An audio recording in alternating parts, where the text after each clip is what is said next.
and promises. How to be brave? How can I love when I'm afraid to fall? Watching you stand alone. All of my doubts. Ethics is a system of moral principles that affects how people make decisions and lead their lives. Ethics is concerned with what is good for individuals and society, and is also described as moral philosophy. The term is derived from the Greek word ethos, which can mean custom, habit, character, or dispositions. Ethics are covered the following dilemmas: how to live a good life, our rights and responsibility, the language of right and wrong, moral decision, what is good and bad. Our concept of ethics have been derived from religions, philosophies, and cultures. They infuse debates on topics like abortion, human rights, and professional conduct. Approach to ethics. Philosophers nowadays tend to divide ethical theories into three areas: metaethics, normative ethics, and applied ethics. Metaethics deals with nature of moral judgment. It looks at the origins and meaning of ethical principles. Normative ethics is concerned with the content of moral judgment and the criteria for what is right or wrong. Applied ethics looks at controversial topics like war, animals' rights, and capital punishment. What is used is ethics. Ethics needs to provide answers. If ethical theories are to be useful in practice, they need to affect the way humans beings behave. Some philosophers think that ethics does do this. They argue that if a person realizes that it would be morally good to do something, then it would be irrational for that person not to do it. But human beings often behave irrationally. They follow their gut instincts even when their heads suggest a different course of actions. However, ethics does provide good tools for thinking about moral issues. Ethics can provide a moral map. Most moral issues get us pretty worked up. Think of abortion and euthanasia for starters. Because these are such emotional issues, we often let our hearts do the arguing while our brain just go with the flow. But there's another way of tackling these issues, and that's where philosophers can come in. They offer us ethical rules and principles that enable us to take a cooler view of moral problems. So ethics provide us with a moral map, a framework that we can to find our way through difficult issues. Ethics can pinpoint a disagreement. Using the framework of ethics, the people who are arguing on moral issues can often find that way that disagree about it just one particular part of the issue, and that they broadly agree on everything else. That can take a lot of heat out of the argument, and sometimes even hint at a way for them to resolve their problem. But sometimes ethics doesn't provide people with the sort of help that they really want. Ethics doesn't give right answers. Ethics doesn't always show the right answer to moral problems. Indeed, more and more people think that for many ethical issues there isn't a single right answer, just a set of principles that can be applied to a particular case to give thus involve some clear choice. Some philosophers go further and say that all ethics can do is eliminate confusion and clarify the issues. After that, it's up to each individual to come to their own conclusions. Ethics can give several answers. Many people want there to be a single right answer to ethical questions. They find more ambiguity hard to live with because they genuinely want to do the right thing, and even they can work out what that right thing is. They like the idea that somewhere there is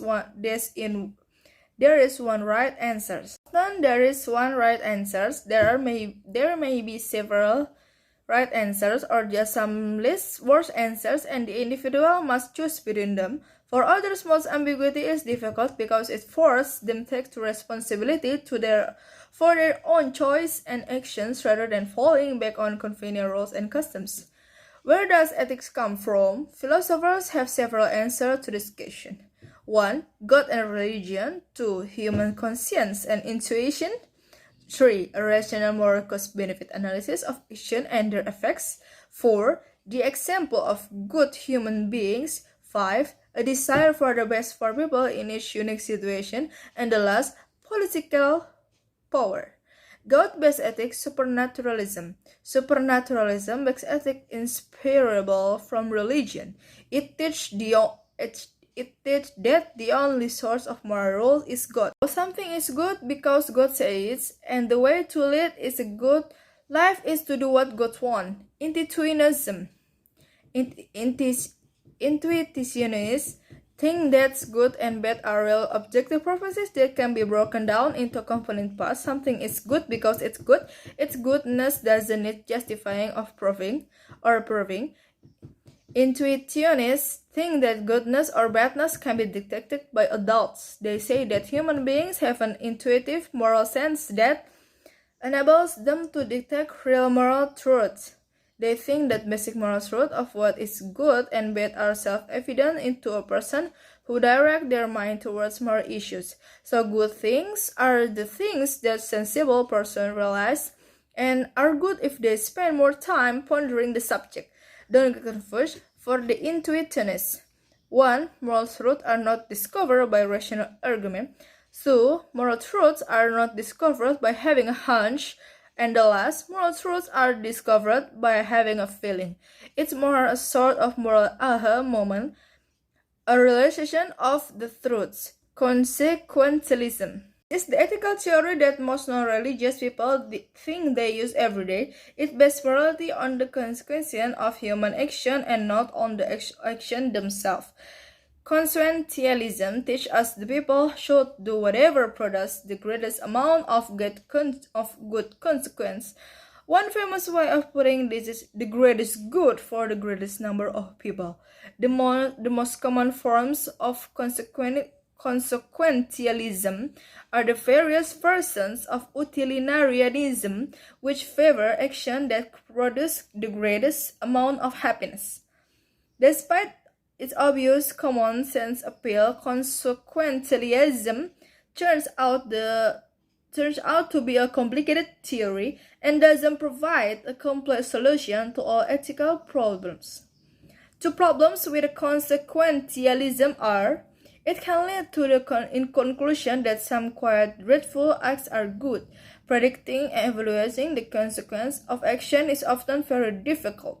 Non-consequentialism or deontological ethics. Non-consequentialism is concerned with the actions themselves and not with the consequence.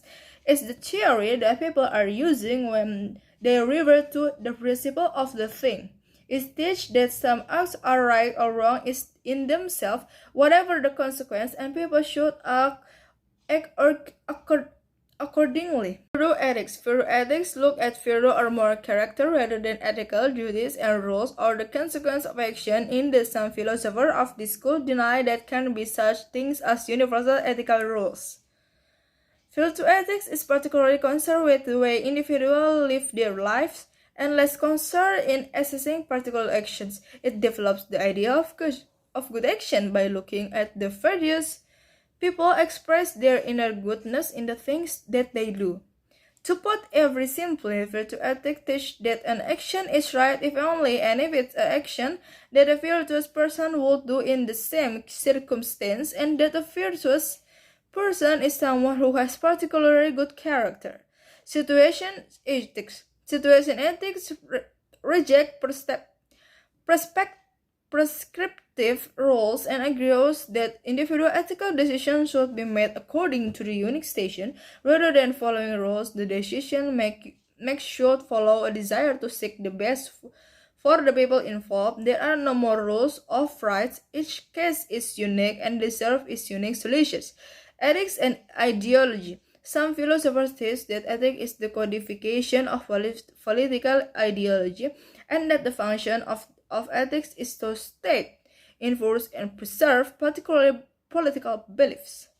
They usually go on to say that ethics is used by the dominant political elites as a tool to control everyone else. A cynical writers suggest that power elites enforce an ethical code on other people that help them control those people but do not apply this code to their own behavior. There are a few absolute ethical rules, but a lot of ethical rules depend on the culture. Ethics are different to legislations. Ethics are a system of principle and custom that affect how people lead their lives. Also, we do not have to follow the principle or ethics. It is generally in the best interest of everyone that we do. Ethics are different to legislation or laws that legally dictate what is right and wrong. Ethics represents society opinions, what is right and what is wrong. When we think about ethics in digital technology, we are considering what society opinions are about the use of computers and the development of hardware and software. For example, should your search history be sold to third parties? Should a new employer be allowed to access your social media history? How should you conduct yourself when online? Thank you for your attention. Wassalamualaikum warahmatullahi wabarakatuh. One step